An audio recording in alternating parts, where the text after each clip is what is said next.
Hello everybody, John here, and today onto the garage we've got a very interesting day. Or at least I think so, and I hope you guys think so. So today we're in BLU, who's the 2.7 diesel XJL, or long wheelbase XJ6, or X358, depending on how you like to name your cars. But anyway, this big Jaguar and me are on a bit of a trip. So we're headed for a point where I'm doing some work tomorrow, which is 230 miles away. And it's my normal mix of pretty quick driving down A and B roads in Lincolnshire, followed by a lot of people's standard, pretty pedestrian driving down the motorway, because I do tend to stick to the speed limits. And while we're out today, we're going to be doing, not hypermiling, but we are going to be doing a fuel consumption check. Now, I've done plenty of journeys like that. This one's going to be quite interesting because I've already done a couple of good sized runs in BLU, and prior to doing those I'd done the sort of standard service stuff. I've done air filter change, I've done a fuel filter change, I've done an oil filter change, so she's reasonably freshened up, but nothing out of the ordinary.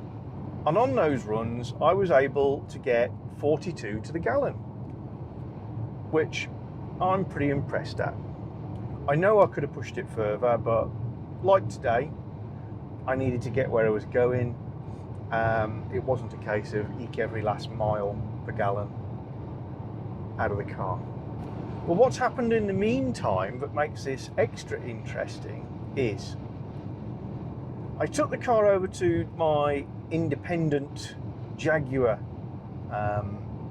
repair specialist, which is Muggleston & Sons of Anton's Gout, which I still think, even for a British ear, is a fantastic place name. And they did a cam belt change for me. Now, I'm capable of doing a cam belt change, but as we know, this is my daily driver. I do have work to do. I do all the videos and bits and pieces for the YouTube channel. Realistically, it was just a long job, or it would be a long job the way I do it, that I didn't have time to do, and I need the car back on the road real quick. So I took it over to people who really do know what they're doing, and they do those changes all the time. And sure enough, you know, it's 2.5 to 3 hours for them guys. It's ridiculously quick.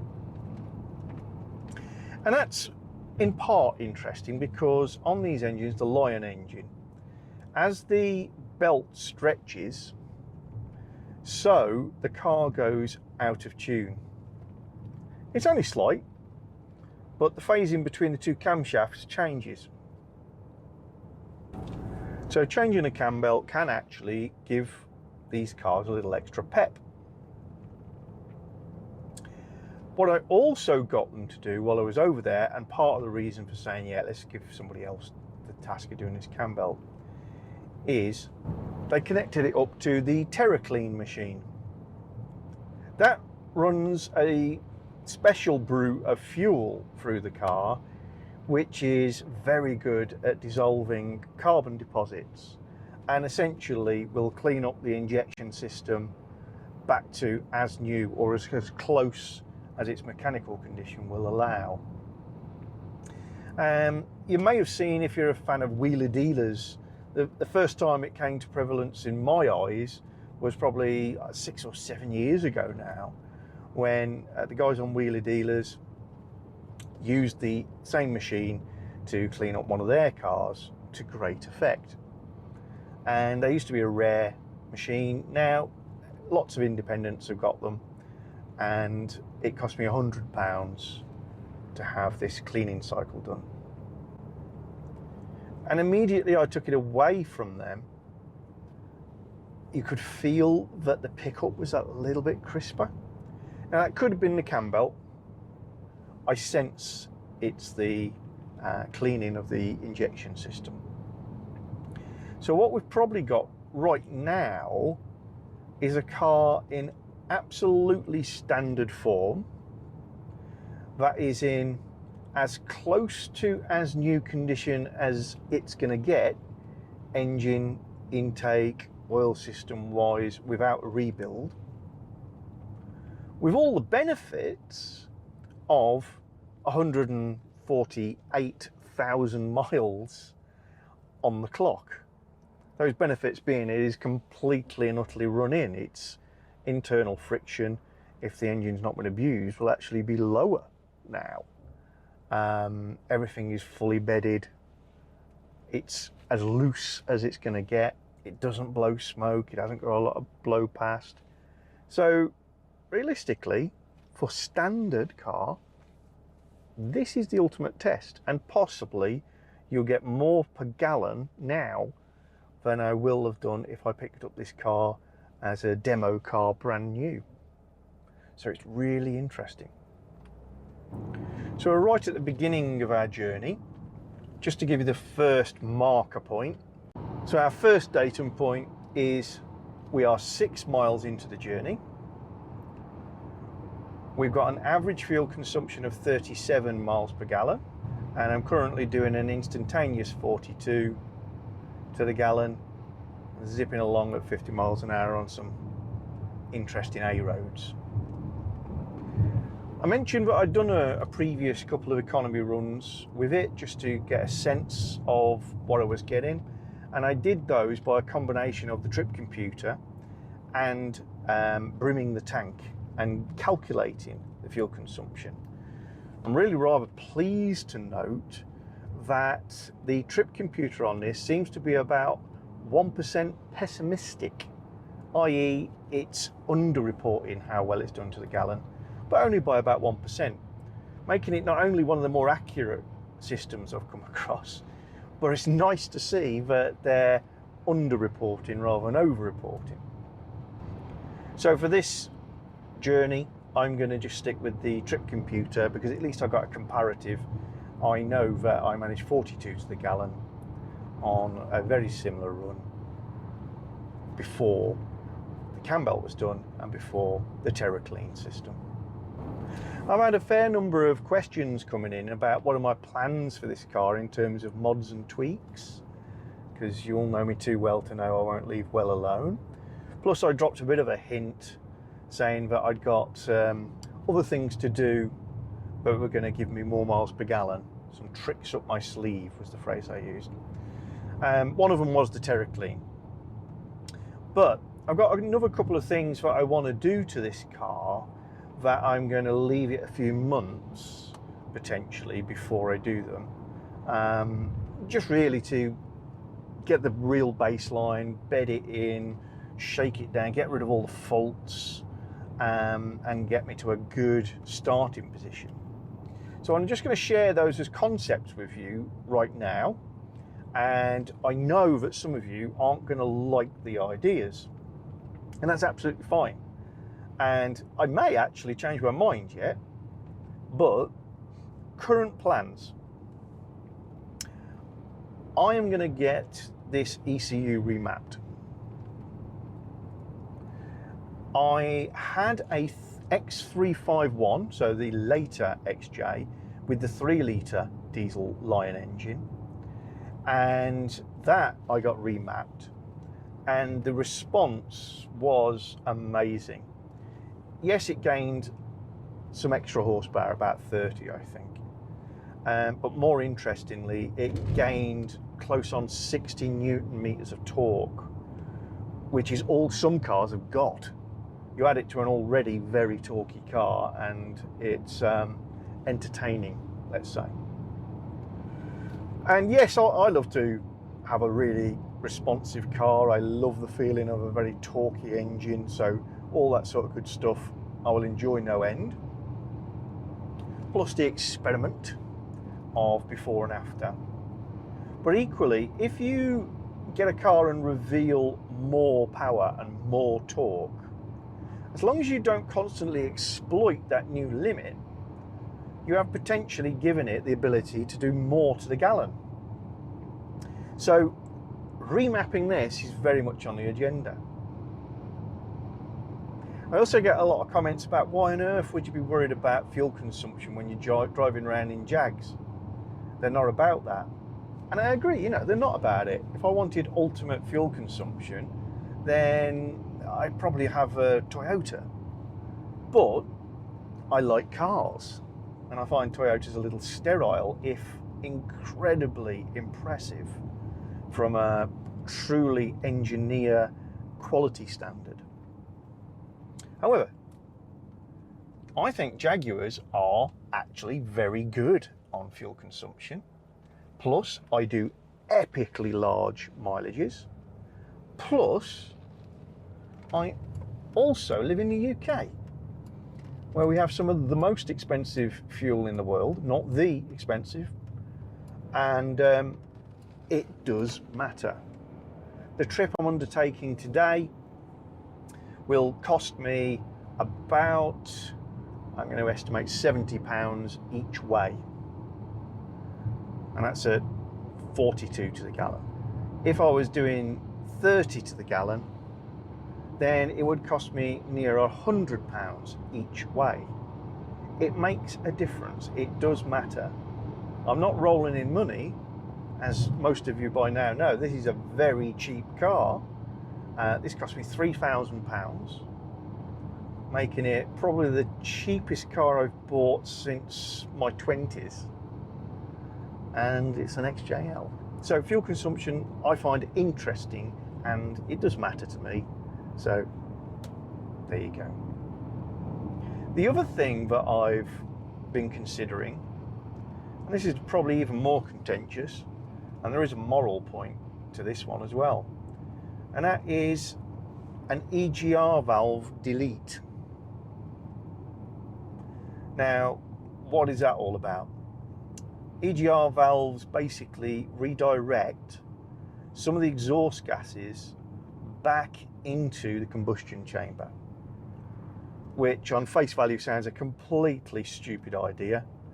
Why you put in, you know, non-burnable gas in to a system that you're trying to feed with pure air, the coolest, cleanest condition, and diesel at exactly the right pressure and spray, and then you're going to throw some fumes in there. Well, there's a couple of reasons that it's built into cars, and this is no exception. One is it can cool the charge. The exhaust gases are obviously hot, but it's not as hot as a combustion process, and it can keep that combustion process a little cooler, which can be an advantage at medium throttle settings. Also, when you are at medium throttle settings, you can get away with burning almost anything. You can feed the chamber with this inert, slightly ashy, dirty air, and it will run. It won't react well if you give it to it at idle, very low speeds, and it won't react well to it when the engine is cold, and it won't react well if you're looking for maximum power, i.e. wide open throttle. And a car like the Jag has this motorized exhaust gas valve, and it recirculates the exhaust gases only when the car is on this slack throttle. So there is a theory that says this Egr valve is going to save fuel. The final reason that the cars have these systems is to reduce what's called NOx.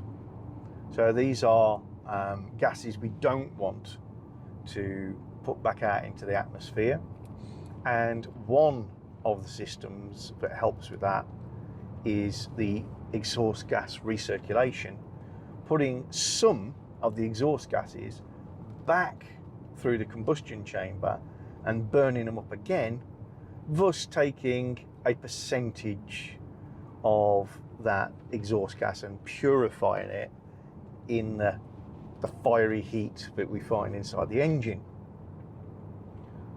But it can only ever take a very small portion of the exhaust gas and do that. The negatives of the exhaust gas recirculation valve and system is you're feeding it hot and usually oily air and building up carbon and soot inside the valve area, which in turn is being fed onto the backs of the inlet valves, because we have direct injection, which means that the fuel is being sprayed into the combustion chambers, not onto the back of the valves and washing them. So the car soots up and carbons up really quickly.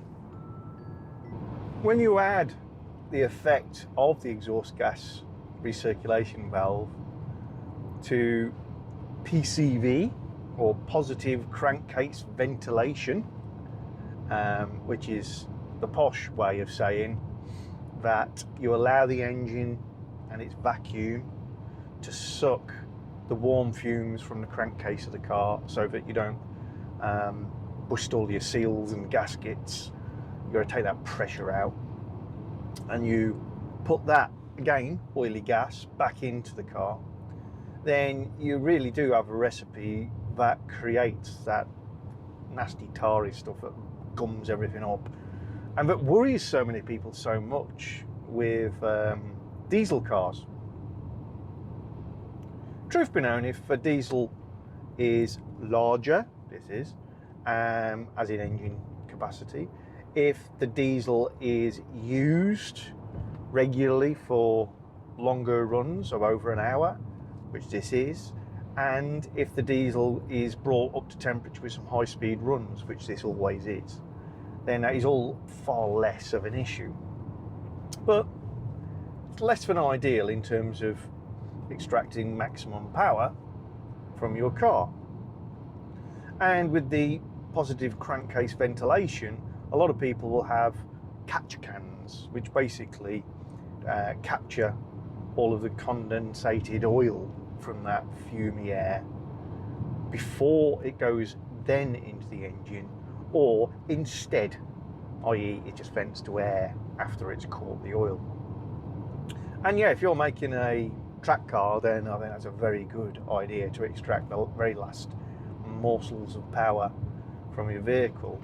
For this, where I want to jump in it and drive it for 300 miles, get out, go do some work, and drive it another 100. I don't want to be worrying about, I wonder if the catch can's full or any nonsense like that. So at the moment, that's not for me.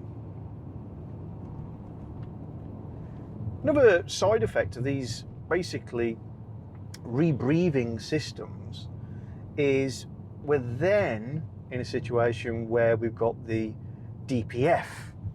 Another thing people are scared witless of on diesels, the diesel particulate filter, which lies in the exhaust system under here in this car, and that is a big filter that takes out most of the nasties from the diesel's exhaust system.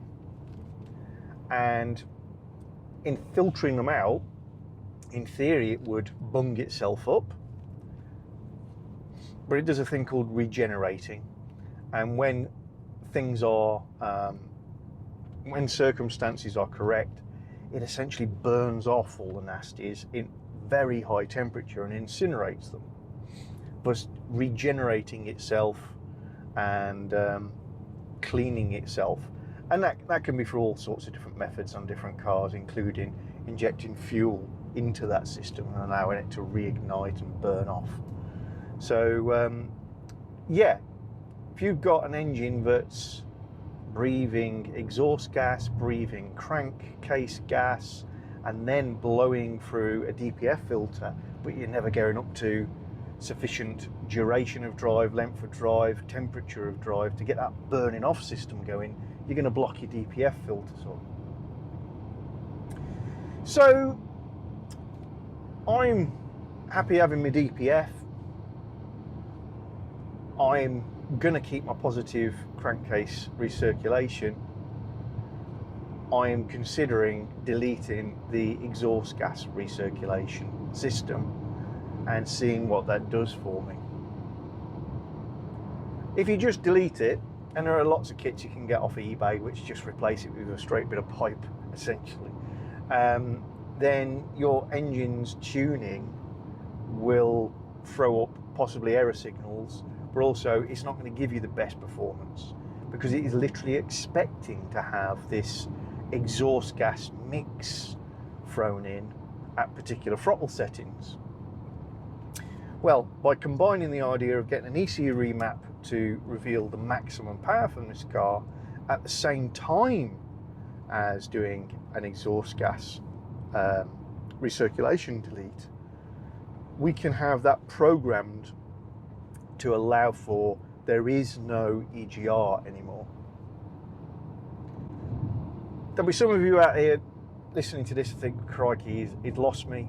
I apologise, this is one of these diagrams I feel, and we can maybe look at these three systems, the DPF, EGR, PCV, sorry, in detail separately another time, because I like talking about stuff like this, and I can explain them quite readily if I separate them out. But yeah, some of you will be a little bit on the edge of lost with this. Some of you are slightly more geeky or engineering minded, or you love the mechanics of your cars, or your mechanics will know exactly what I'm talking about, and are really interested to know what you think. Do you think it's a good idea? Are there bad elements to deletion of the EGR valve that I've not really considered? I'm aware there's a moral angle to it, which I'm able to square away to some extent by the fact you're only ever recirculating a very small amount of the exhaust gases.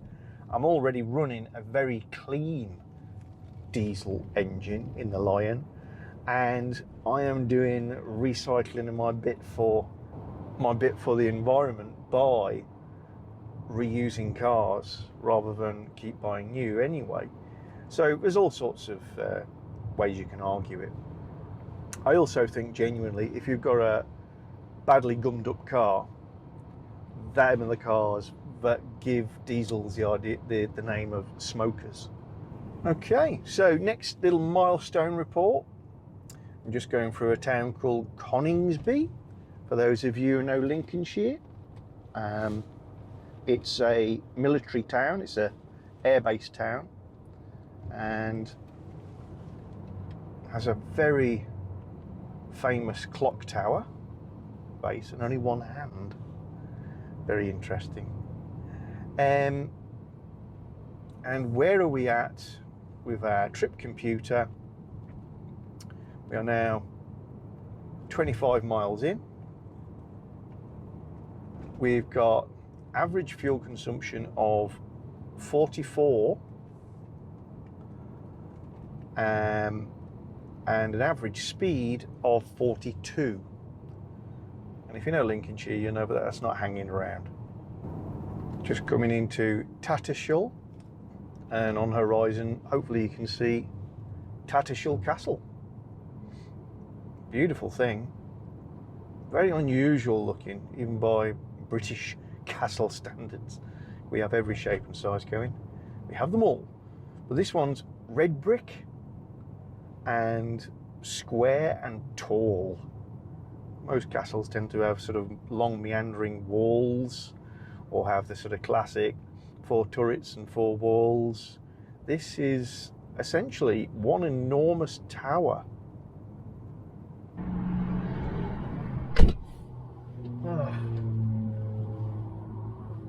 Getting cold outside. Whew. Right, so just pulled over for a little comfort break. Let's give you a quick update where we're at. before I start the engine. We're at 44.7, so we dropped just a little bit. Start to back up. Seatbelt on. So the more observant amongst you may have noticed this thing in the centre console. This is something Joe got for me. Bamboo charcoal, the Bamboo Factory. There is a small odour in this car. Not terribly unpleasant, I've got to say. It's tobacco, as in cigar smoke. The headlining is got a couple of stains on it, which do kind of line up with the concept that somebody's been smoking cigars. So that is an attempt to try and absorb some of the smell, but equally I feel I'm going to end up having to address the headlining, which has a small baggy patch, but by Jaguar standards literally nothing to worry about, but I feel it's probably harbouring tobacco smells, so something else for us to deal with. So you rejoin at 168 miles in. Despite the fact that it's pitch black outside, it is 5:45. So 168 miles in, and we're on an average fuel consumption of 45.9 and still rising. Our average speed has also gone up. We are now at 56 miles per hour for the entire journey. This car really is a comfortable way to munch miles. My XK8 is a very capable mile muncher and very enjoyable mile muncher. But obviously the XJ takes it to the next level in terms of not really much of it in the way of a sensation of movement, let alone speed. It really does feel like we're just sat in an armchair watching the world drift by. This car also has double glazing. I'm just going to turn the defroster off because I've just got the blower on the screen. I'll just let you listen to that. It's an incredibly windy day, so some gusting sounds. But very quiet in here. Tiny bit of wind noise coming from the A pillar, but I can't quite identify where it's coming from. I know that the B pillar area has some damaged seals. I'll have to investigate if there's anything up here as well. But don't get me wrong, in any other car than an XJ, you just assume that was the wind noise. That's how it's supposed to be.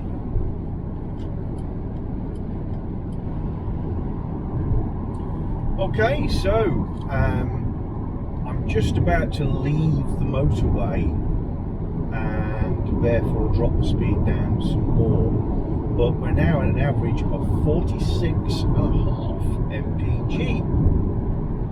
We've got an average speed of 60 over the entire journey. We've done 227 miles.